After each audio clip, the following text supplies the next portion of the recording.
So, very warm welcome to everybody to this joint online event. And as I was saying earlier, I had a slight schizophrenic moment because I wasn't sure if I should use the INSEAD backdrop or the Radix backdrop that you see with Joe and Odette.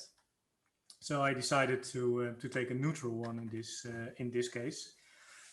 Because we have participants from both sides, the Radix Center for Business, Politics and Society and the Sustainability Club of the Dutch INSEAD Alumni Association. And for those who do not know one or the other, let me briefly do an introduction. So the Radix Center for Business, Politics and Society is a think tank and a platform that is focusing on aligning public policy with responsible businesses. And the center is part of the Radix network that includes Radix UK, as well as Politica, the Radix youth network. And the Sustainability Club is part of the Dutch INSEAD Alumni Association.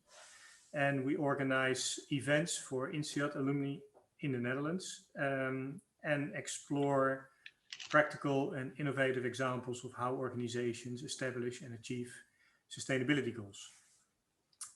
My name is Ronsonius, and as one of the co-founders of the Radix Center and the chair of the INSEAD Sustainability Club, I'm the linking pin between the two. Before we start, I'd like to mention a few practicalities. So please make sure you're muted throughout the event. If you're not a speaker, please turn off your video. You can use the chat box for questions and comments if you have one. And the session will be recorded and made available both through the INSEAD Alumni Association and the Radix websites and social medias. And now it's my great pleasure to introduce Fritz Lietsch, who will moderate today's sessions and introduce the panel to you. Fritz is the founder of the sustainability portal Forum CSR and the editor-in-chief of Forum magazine.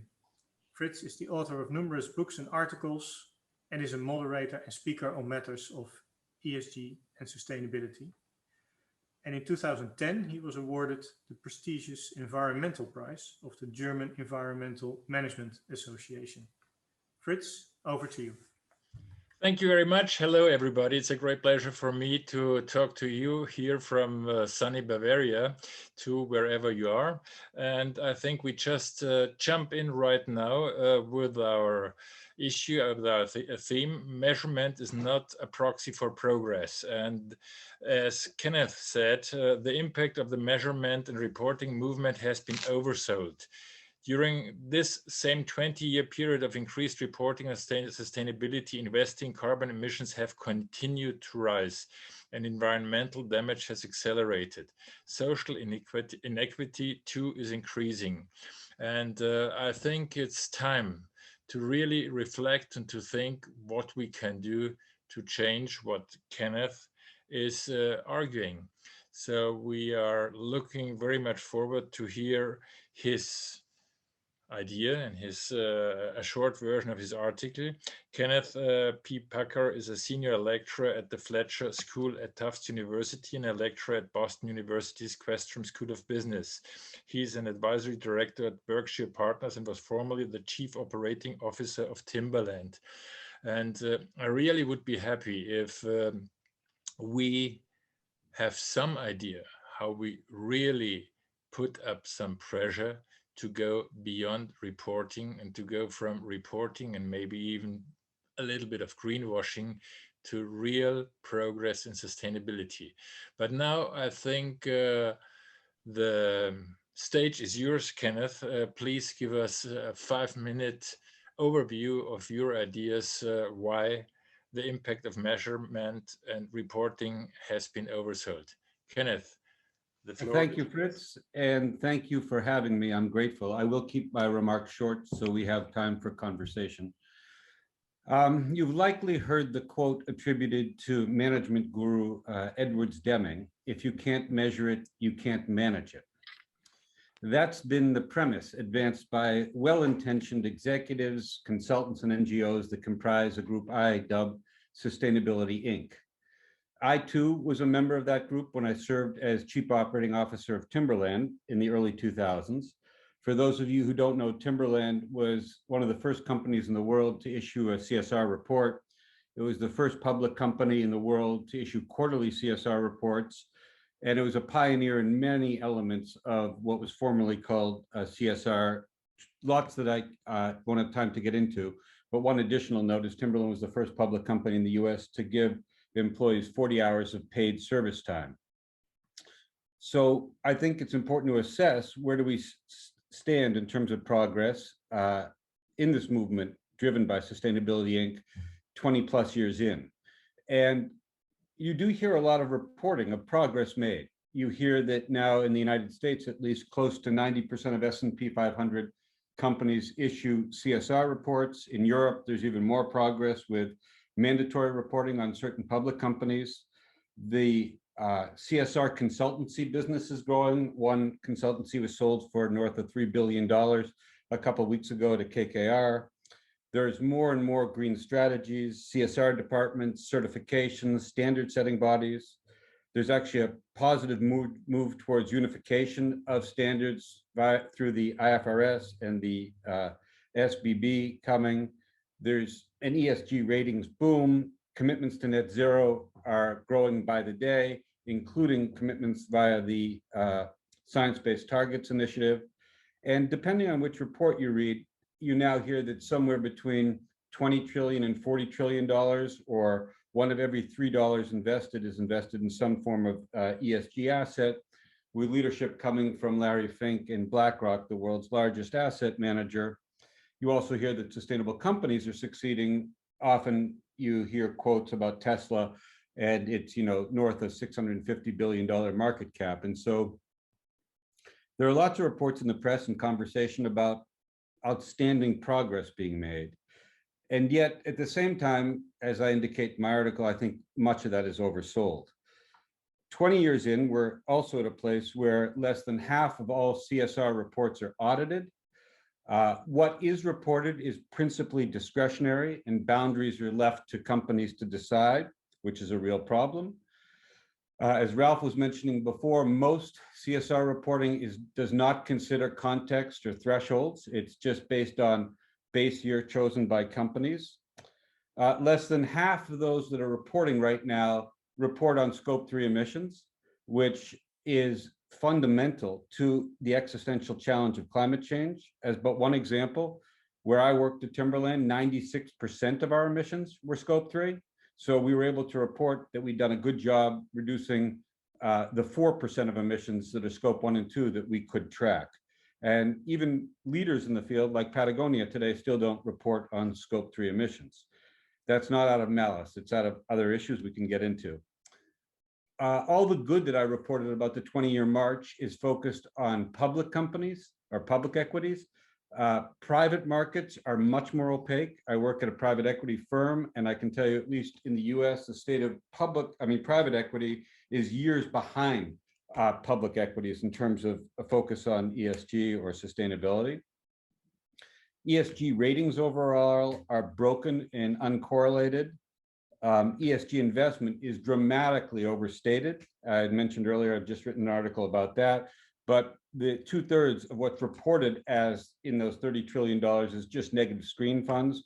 So if a fund chooses not to invest in firearms, for example, the entire fund is considered an ESG fund. If they choose not to invest in pornography, the entire fund is considered an ESG fund. If they choose to invest in top quartile rated ESG companies, then of course they can include fossil fuel companies. And so what's dubbed ESG investment is principally not ESG investment. It's really just investing in a basket of tech stocks.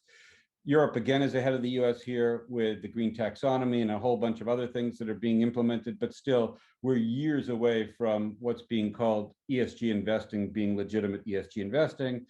And the proof is in the pudding. Since we've started reporting, overall emissions are up by 50% globally. And so I would argue that the reporting frenzy hasn't led to much good.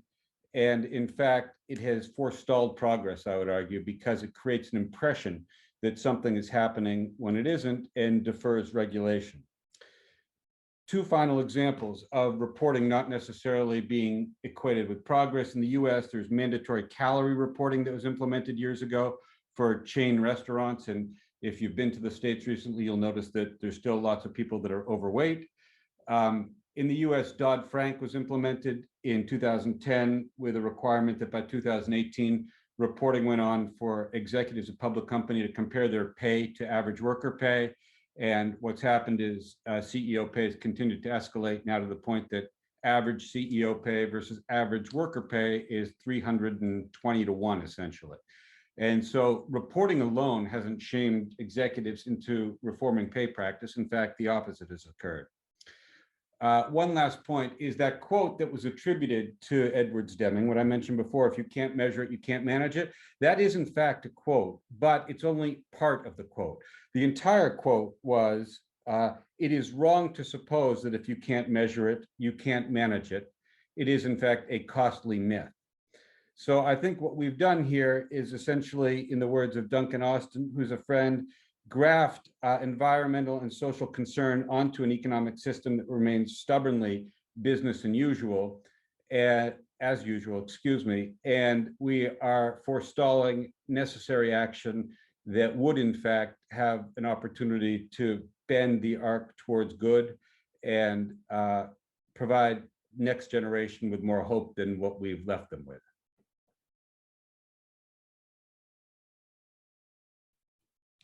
Well, Kenneth, is this the report of the situation right now?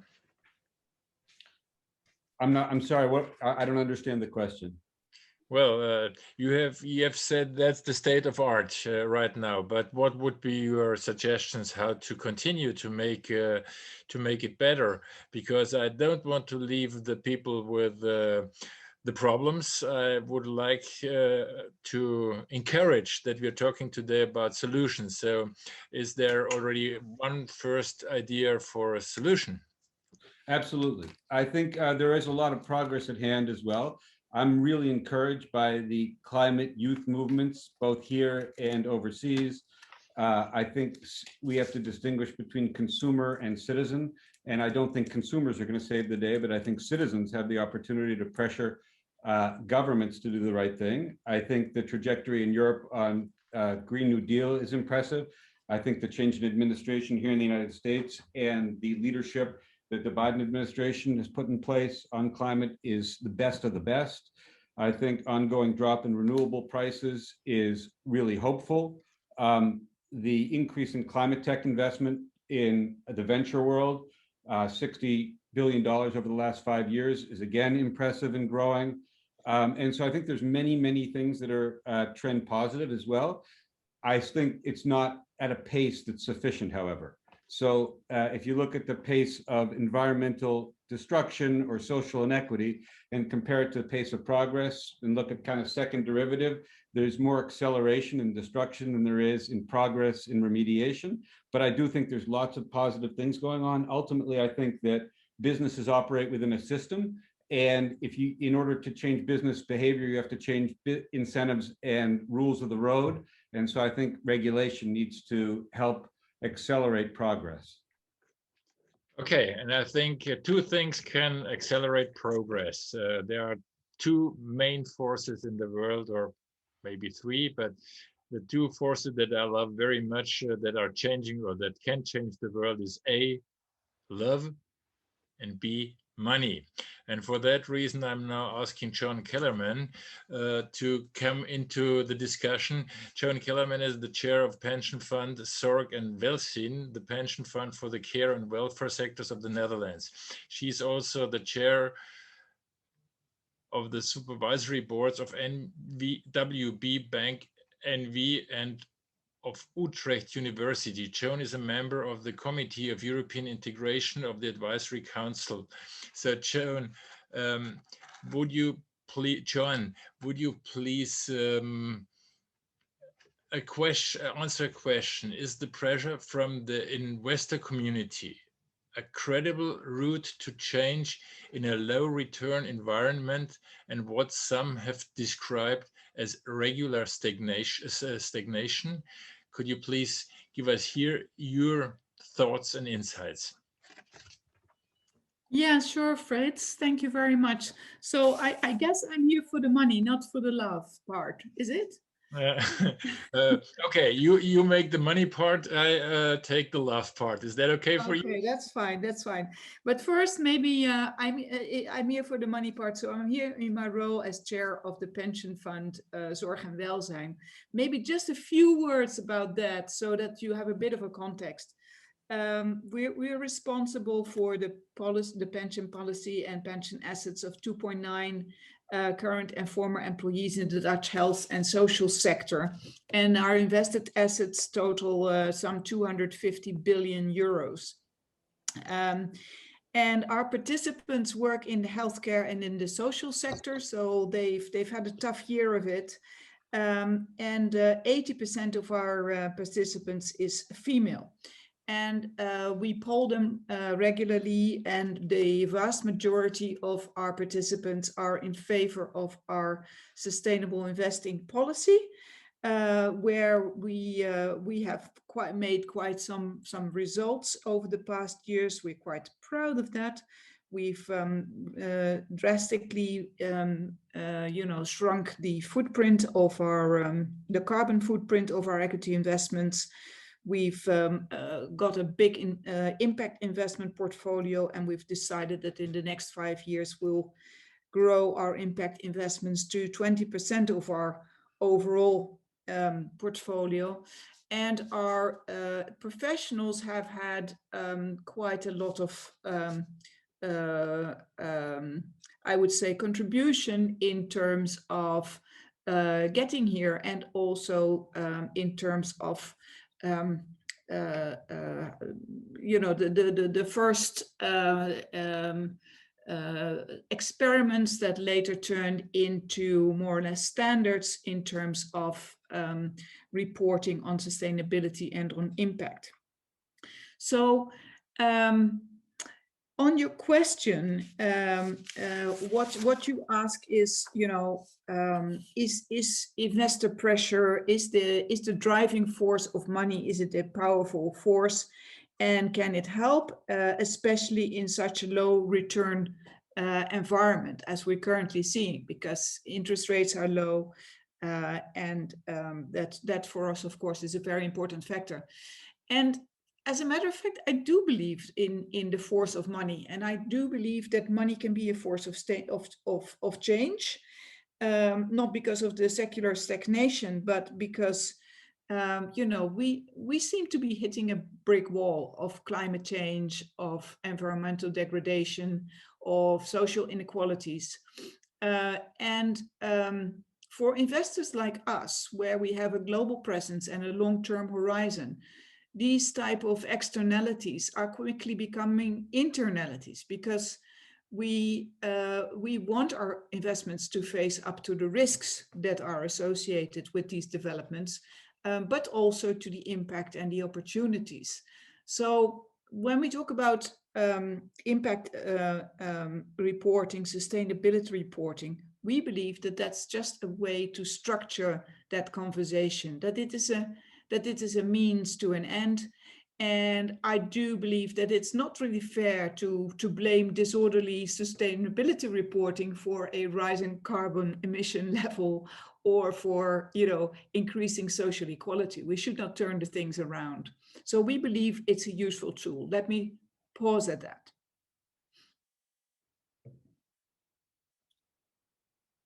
So if the sustainability reporting is not to blame, as you said, and I think I can agree, it's not the reporting that is to blame, that is maybe the consequent acting and the real, let's say the courage to really change things. And I think I met a lot of CEOs last week at the Summer of Purpose, and I think it's hard for them to have the courage to really change things. And if you see, for example, the German car industry, I mean, they had enough time to cope with the problems of sustainability, but instead they built even bigger cars, more heavy cars, and they really ignored electric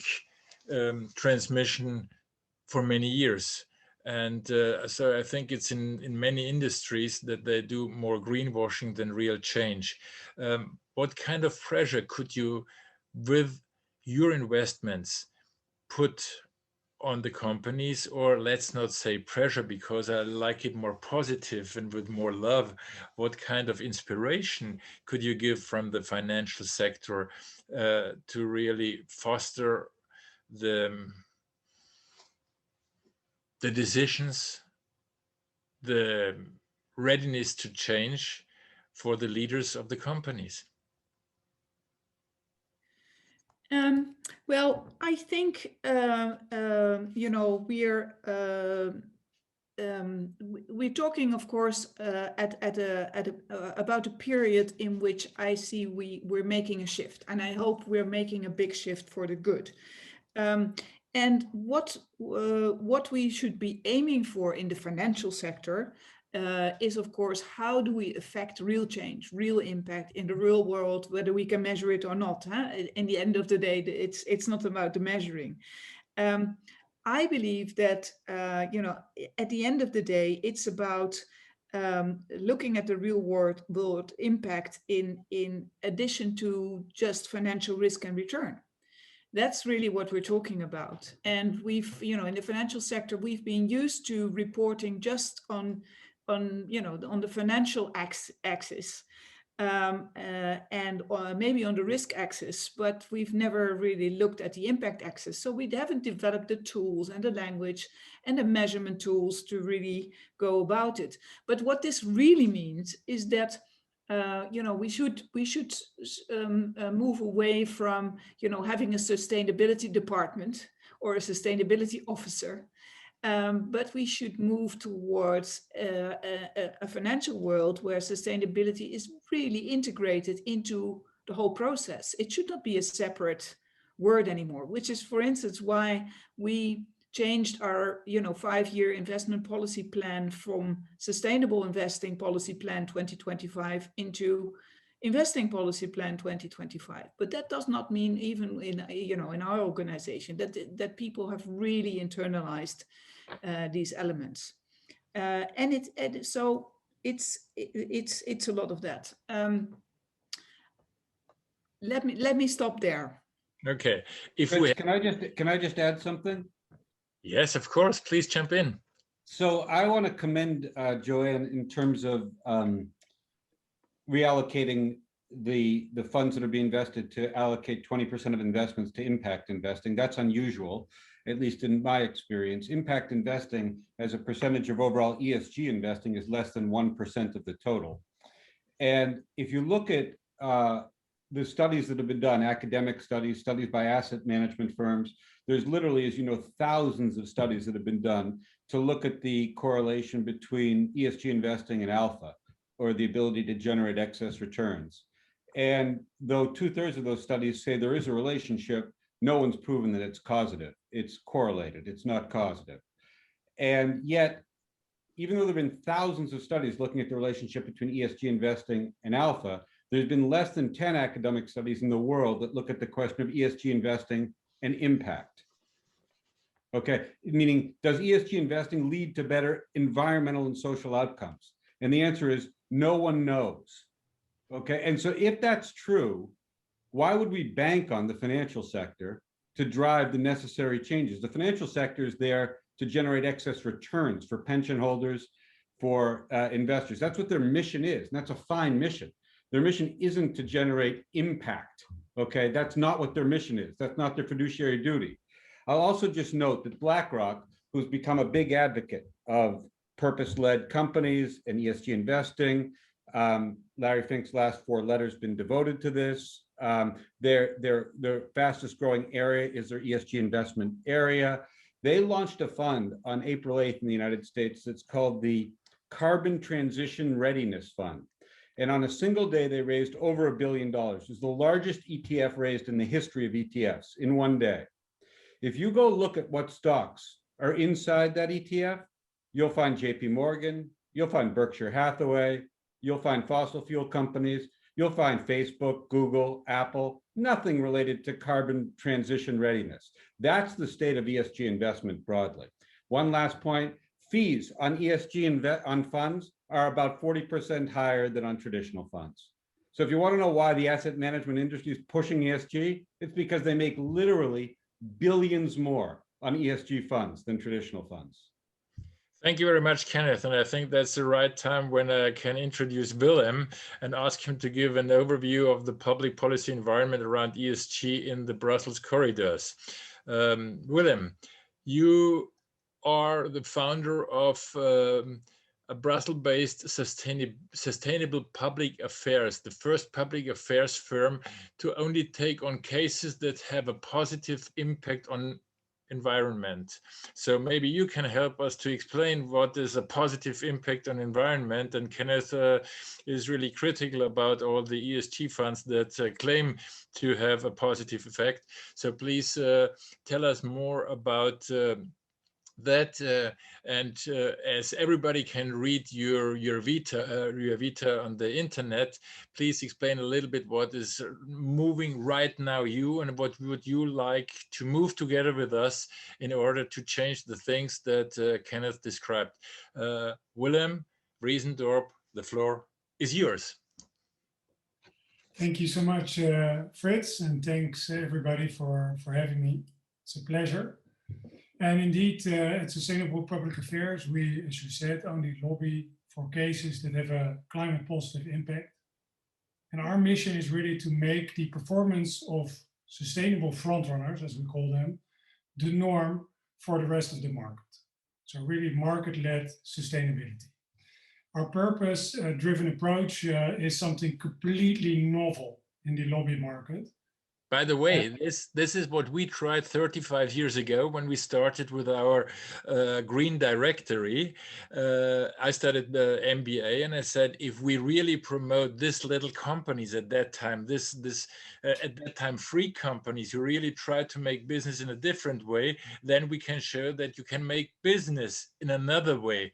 And everybody was laughing at that time about the solar companies and about this organic food crazy people and so on. But as you can see, it worked. Photovoltaics are now almost on every roof, and we have organic offerings and organic agriculture. We have organic clothing and whatever. So welcome, very good what you're doing, and I'm looking forward to hear more from you. Yeah, well, Fritz, it's a delight that you say so, and it means a lot to me. So thanks for that. And yeah, indeed, it is really about creating the right opportunities for market-led sustainability.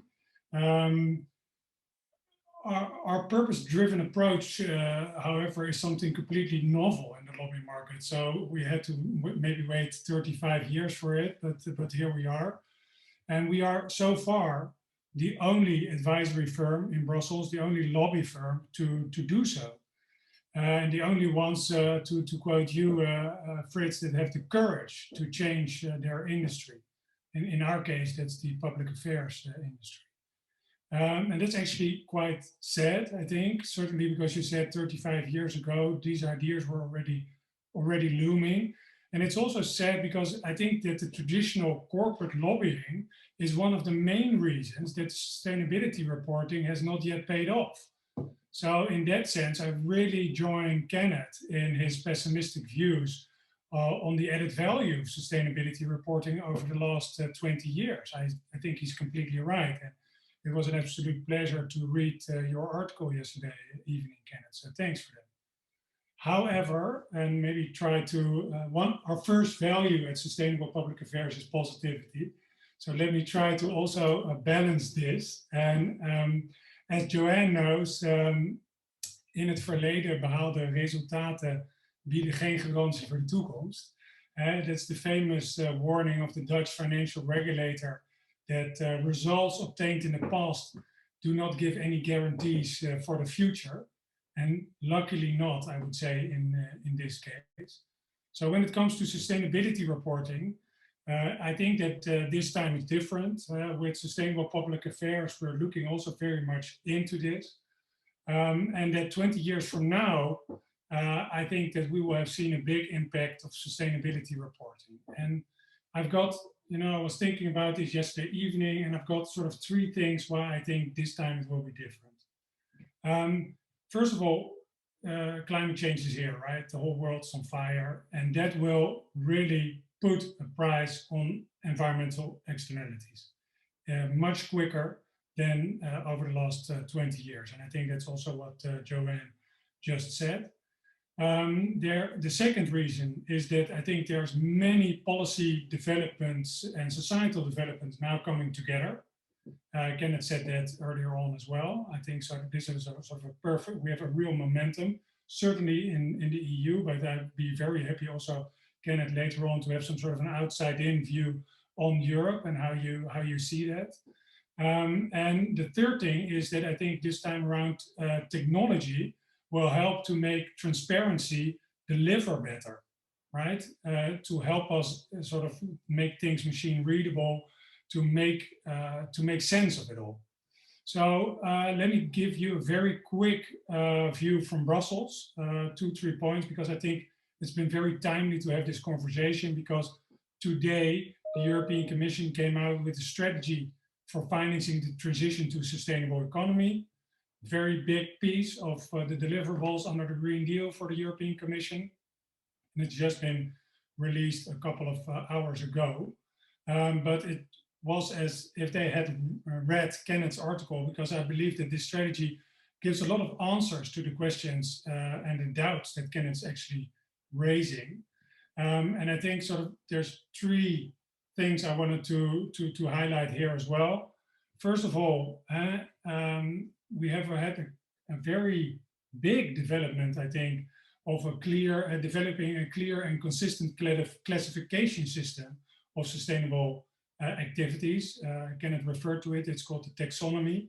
And the taxonomy, Kenneth, is also anchored here on science-based targets. So I think that is one crucial element sort of in this building, in this edifice of sustainability reporting. And the second thing is that in April, a comprehensive disclosure framework for financial and non-financial companies saw the light, which is called the Corporate Sustainability Reporting Directive. And the third thing is that there is in development a clear set of standards and labels to also activate the consumer and the citizen, as you said, Kenneth, to actually make this change. And please allow me 2 or 3 comments on the second pillar of this edifice, the sustainability reporting, because that is also what your article is about, Kenneth. And here I think it's worthwhile to mention that this is a mandatory disclosure regime, so it's not voluntary anymore, and it's both for non-financial and financial companies.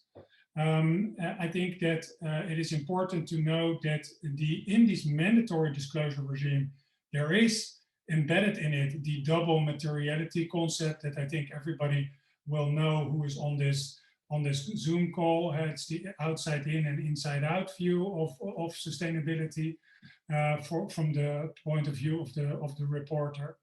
And then last but not least, the information that the companies report under the CSRD will be audited, and it will be digitally tagged. So it can feed into what is called a European single access point.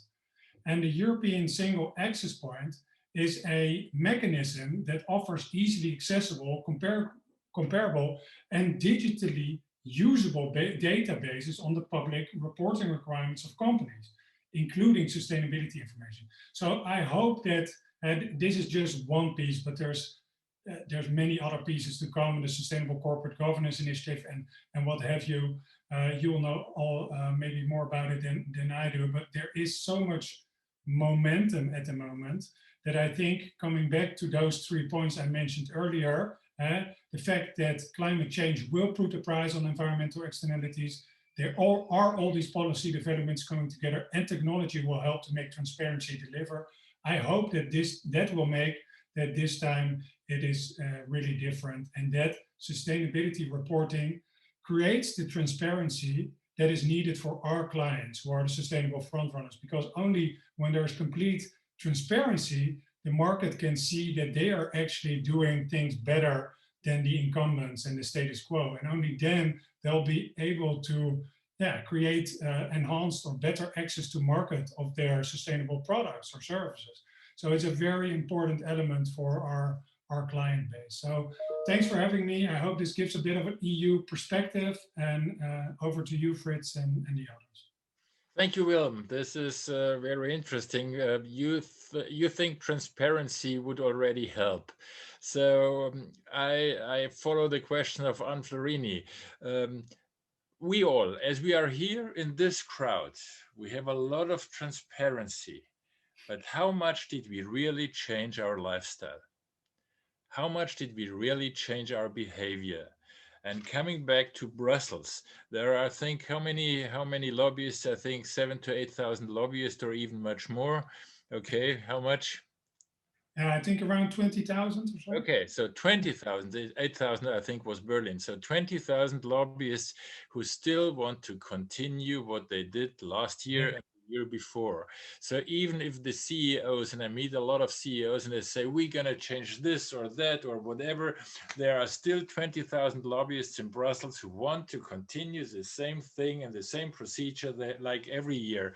And if we don't want to blame them and start with us, I think if everybody asks himself, what have I changed in the last 12 months or in the last 24 months concerning traveling, besides COVID, in traveling, in my consume patterns, in my behavior patterns, in my company, then we see change is really hard. So even more, I would like to invite you all, and I would like to really say we have to be much more radical, and that's why I like Radix, because we have to be much more radical in the change, because if we are not, the change will be much too slow, and we will have more greenwashing than real action, than real innovation, that real change of behavior and patterns. And that's where I would like to invite us all to start ourselves, and now to start with our panel discussion. So Joan, what do you think about how can we change? And as Kenneth said, it's not the role of the investment industry, but I think money changed the world. What is changing our behavior as consumers and as entrepreneurs, as CEOs, as leaders?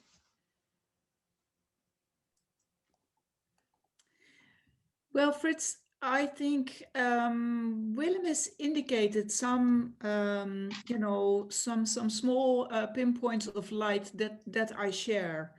I think, as Kenneth has said too, first of all, regulation can make a change, and in the EU, I think it does. I think also, as Kenneth and you, Fritz, have also indicated, if it's not, our clients, our investors, etc., it's our children that start to ask and, put up the pressure. And interestingly, in recent weeks, also in the Netherlands, there's also quite a lot of news from the courts. Because we've seen some very interesting litigation, most notably recently a judgment against Shell, where the court has very clearly stated that, even the new environmental policy that Shell has released on its latest general meeting of shareholders is not far-fetching enough, and that it needs to change it. And the court has simply ordered Shell, to come up with a plan how to reduce its emissions, and that includes Scope 3. So also its clients, the people, getting their petrol from the Shell gas tanking stations, that it will simply have to reduce that. So that actually very much overshadowed, and is also much more important than a bit of engagement that we did as an investor with Shell, where we voted against Shell management, and we voted with follow this in order to encourage Shell to become more radical and to show more change. But, you know, so these are evidences of momentum that I have not seen before. This is new. And this is significant, and it will make people think, and it will make those CEOs think. It has to. That combined with, as Willem has indicated, you know, we're slowly but surely moving towards real pricing. And of course, once we'll have real prices in, you know, for goods and services that do include the externalities of production, that's basically, you know, what Kenneth has been saying about, you know, the examples he gave in his article about his work, his former work at, you know, I forgot the brand name. Once, you know, we move towards real prices, then also as an investor, you know, the game changes, because then you really have a problem if you have made the wrong investment bets. So yes, I do see that there are elements of change, that you know, there's various areas where things are changing. We're not there yet. It's not going fast enough. But there's also things to look at with a, you know, on a positive note. Okay, thank you very much. You mentioned true cost accounting, Kenneth. Maybe we should also talk about true cost accounting. But one thing that really makes me wonder. For example, we have the normal car industry, and then Elon Musk came with Tesla, and we said, "Oh, electric cars are so beautiful and so great. We are driving in our company since 30 years electric cars." But small electric cars. Right now, we have the same thing. Now, Tesla is coming up with a 1,000 horsepower electric car, because Porsche did a 700 horsepower electric car. So I think still we have to be more radical in the change. So the change is not to go from gasoline or from gasoline car or gasoline engines to electric cars. We have to go to more reasonable products, to more reasonable processes, and to other ways of lifestyle. Kenneth, what do you think? How can we really put a little bit more, and let's not say pressure, because I always want to be positive, a little bit more enthusiasm in the change, and to get rid of the old patterns like Elon Musk, for example, fell in? So you mentioned true cost accounting as a potential driver, and speakers have also talked about we're getting closer to real pricing. And I wanted to just talk about that for a second. I'm so impressed with a European company, Kering, who for 10 years now has been publishing an EP&L. They're a real pioneer when it comes to this question of true cost accounting. And I've gotten to know the team there pretty well. And I do think they use it as a good tool for management decision-making to drive down their overall intensity of their footprint. That said, I will tell you that it's a theoretical P&L. It's not real, okay? It's not reflective of prices that they pay. It's as if they had to pay a real price for water, or if they had to pay a real price for carbon emissions. And so I'm very critical and suspect of the movement towards dollarization of impact for reporting. I think it's yet another attempt to defer net real progress. PwC, BCG, KPMG, they all have methodologies now. There's a group, the Capitals Coalition, the Value Balancing Alliance, the Impact Weighted Accounts Group, are all pushing towards dollarization. But it's only theoretical, okay? And it's raft with problems in terms of value judgments, in terms of who makes decisions about pricing of externalities. It's yet another, I think, bad idea that's reporting focused that won't lead to the kind of change that's required. What we need is, if you want to see change, actually price carbon. Okay, not theoretically price carbon, but price carbon, and you'll see companies change behavior. Well, we already price carbon, I think, and the prices will rise, at least in Germany, they rised already. And if we can price water, we can price. Yeah, the problem is Germany is great. And Germany was a real leader in terms of subsidies, I think, for renewable energy to get us where we are. But Germany's irrelevant. So is the United States, by the way. What matters is what's happening in China and India and Africa in the next 50 years. And unless there's kind of cessation of building coal-fired plants in China and in financing coal-fired plants in China, then we have a challenge. And so it can't just be Germany, though I laud Germany. It's got to be global.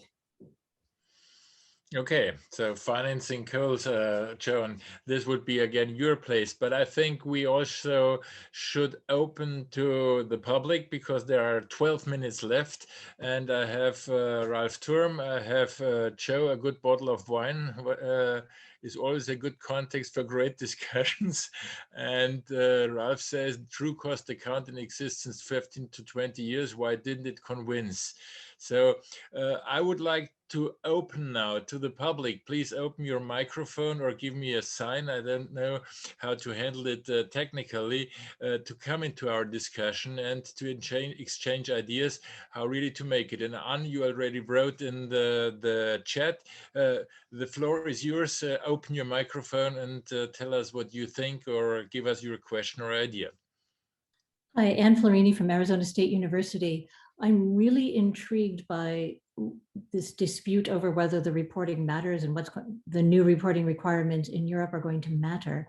So Willem, my question for you really is, very specifically, transparency only matters if it translates into action. So the fact that companies are reporting something doesn't necessarily mean that they are then going to be forced to take action on what it is they're reporting. So what are the specific reporting requirements that are then going to trigger comparability or some specific response, whether from civil society or investors or consumers, that actually will lead us onto a sustainable path? Yeah, Anne, thanks so much for the question. I spoke about sort of the three pillars of this edifice, right? And I think it is also difficult to speak about the merits of sustainability reporting sort of as a standalone issue. So that's why I try to speak about those three things in sort of conjunction, right? So when I said that the sustainability reporting is one pillar, the other pillar is, and maybe the more important pillar, is the sustainable, the classification system, so the taxonomy. And the taxonomy is basically a list of business activities, like an IKEA catalog of business activities, and the Commission just determines, and I think that it's been absolutely amazing, and I don't know if there's any precedent of this anywhere around the world. And with this audience, I'd be happy to find parallels on that. But the basis of the new reporting to be done as from 2023 onwards is going to be based on this taxonomy. And the taxonomy says that, for example, what is qualified as sustainable is activity X, Y, Z, but not activity A, B, C. And why not? Because it's not delivering on science-based targets. So this clear backbone of the taxonomy, which, by the way, attracted over 50,000 consultation inputs and has been delayed due to very severe lobbying, because people didn't want to have, people were lobbying for keeping gas in it, people were lobbying for keeping natural in it, people were lobbying for keeping biofuels in it, what have you. I sort of, as I said, our first value is positivity, so let me not express an opinion on all these things, but it has severely delayed the progress. But I think that is the more interesting and sexy part, if you want, of the whole discussion that we are about to have. That is the backbone of what needs to be reported about. And I think that is also what Kenneth says in his article. It's not about how we report on it, but it's what we report about. And that's why I think the taxonomy that's currently in progress, we saw the first delegated acts on what is helping to mitigate climate change, so still very much anchored on CO2 abatement potential. But we're going to now have these delegated acts and these rules also for circular economy, for agriculture, for water, also trying to comprise a raft of different parameters, not only CO2 footprint.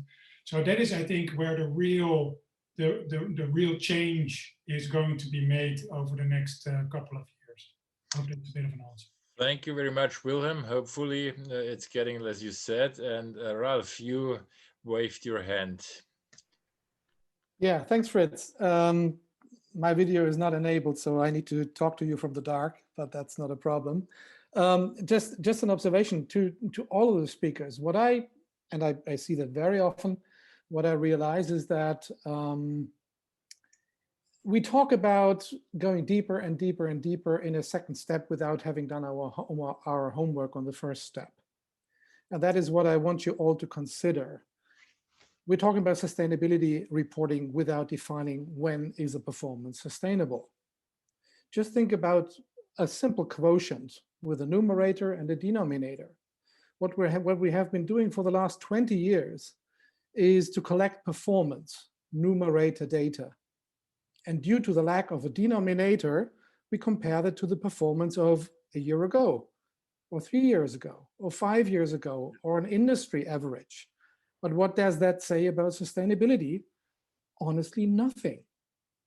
So the homework, or the part of the homework that hasn't gotten done yet, and I'm happy to say that we're working on that, is that we're working on the denominator. And that is what is called thresholds and allocations. Thresholds is simply what is still available, and allocations is the, I admit, highly political question, how much is my fair share of that? And only when you compare your performance against your allowed allocation, you're actually able to say that any performance is sustainable. So sustainability reports cannot prove that an organization is sustainable.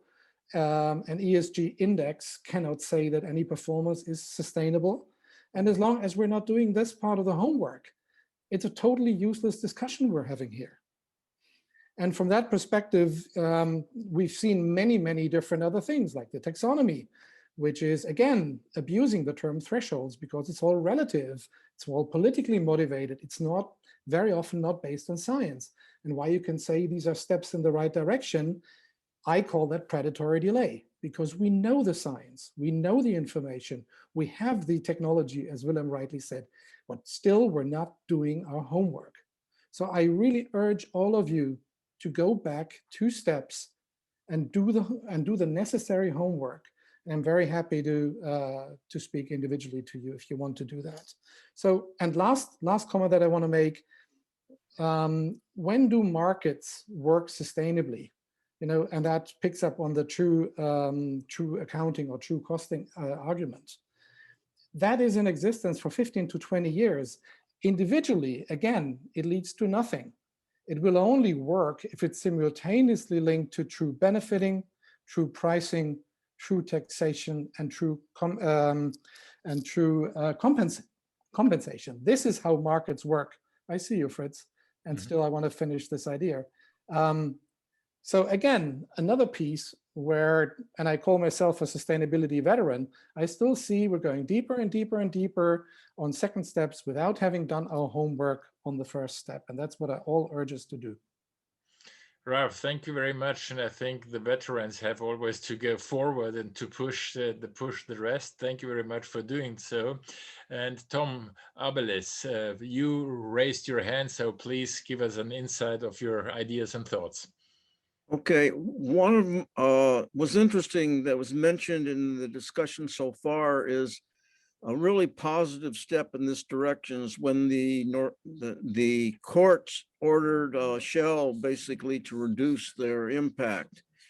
If we go back to a lot of the research, the role in the development of these technologies and these companies have been directly supported by government funding in terms of safety, in terms of technology, in terms of rules, regulations, and the whole 9 yards.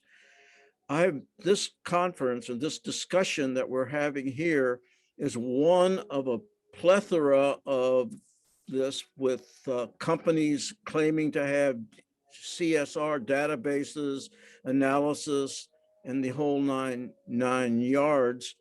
The remark here was kind of interesting to me, which I didn't quite realize because I've never measured it, is that the companies in the financial sector that are touting these socially responsible, environmentally responsible enterprises are the ones that are making the fees over and above what they normally would make in any other kind of fiscal transaction.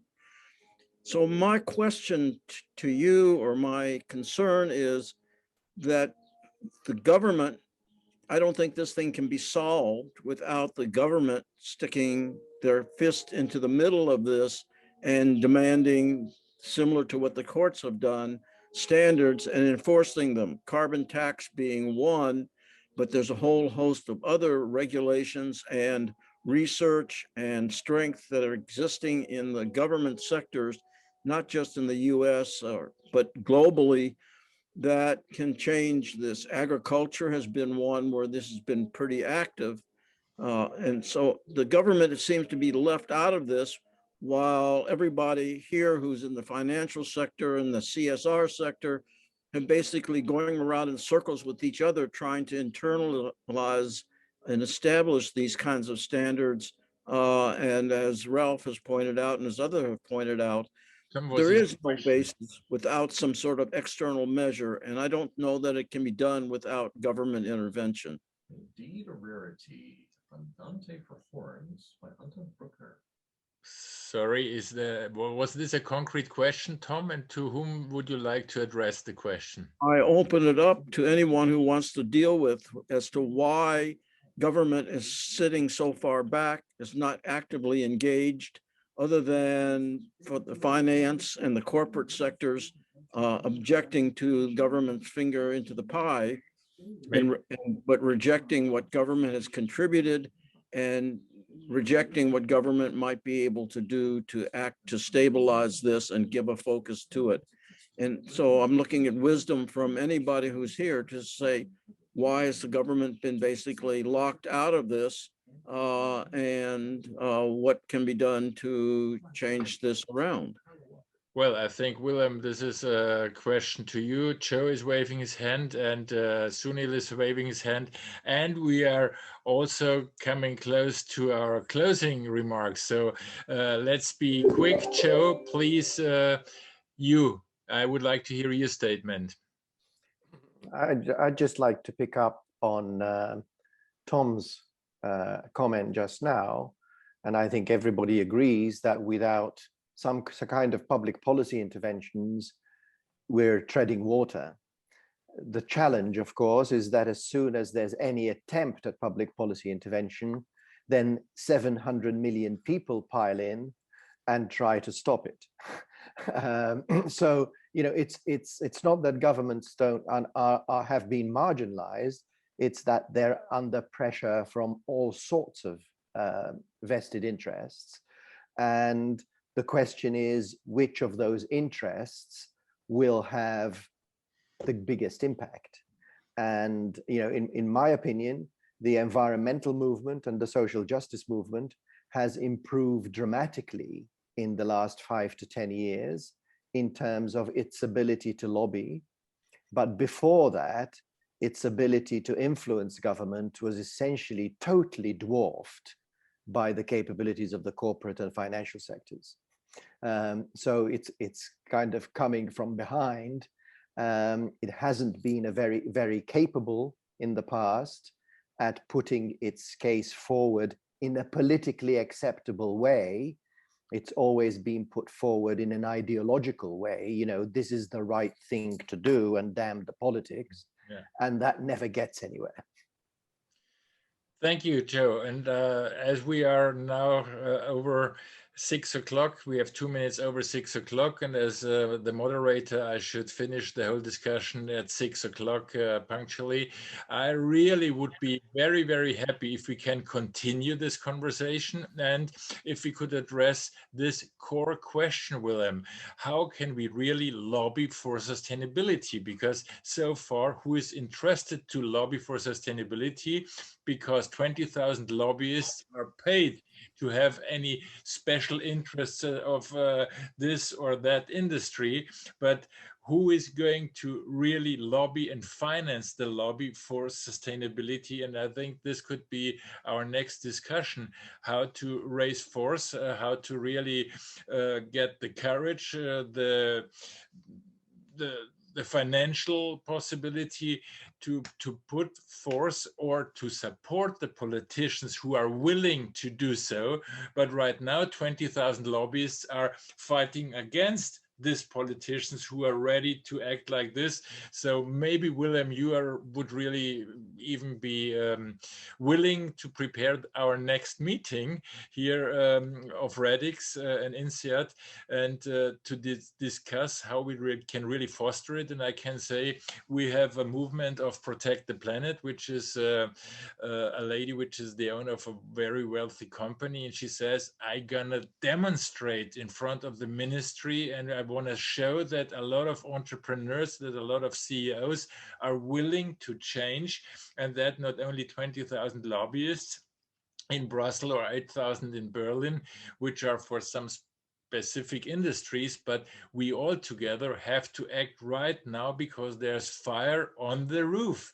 And this has to be long before any special interest. And Joanne, you've formally said it's our children who are going to push us. And I think we should not wait for our children. It's us. We are now in the middle of the power. We have the power. We have the connections. We have the network. We should not wait for our children. We have to lobby for a sustainable development. And how to do it in concrete, maybe this could be the next meeting here, and maybe, Willem, you are willing to prepare it. I have to jump out of this meeting today. I say thank you to Kenneth, I say thank you to Joanne, to Willem, and to all of you who have been participating. And I would like to hand over now back to the person who started the whole thing. So Ron, it's your role now to finish. And I say thank you, Ron, that you organized it. And I lean back now and give it over to you. Very good. Thank you very much, Fritz. Teaching at INSEAD, I learned that you as a teacher are rated not only on content, but also on punctuality of starting and ending. And I think we have done great on the content today, slightly less so on the punctuality, but that usually happens when, you know, the debate is interesting enough and the discussion is heated enough. So I would like to thank Fritz for moderating the session. Thank you very much. And I would like to thank Kenneth for writing the article and making it so, in our face, a lot of things that we were maybe thinking, but it's now out there, and it inspired us to get the debate going. And Willem and John, very much thank you to you for sharing your thoughts and insights and balancing some of the things out a little bit. Agree, we could spend hours more on this. But we said an hour. It's an hour and 6 minutes. Thank you, everyone. Hope to see you again at another Radix event or at a INSEAD Sustainability event for those who are INSEAD alumni. And if you're not yet an INSEAD alum, I encourage you to become one very quickly. Anyway, thanks so much for now, and hope to see you in the next session.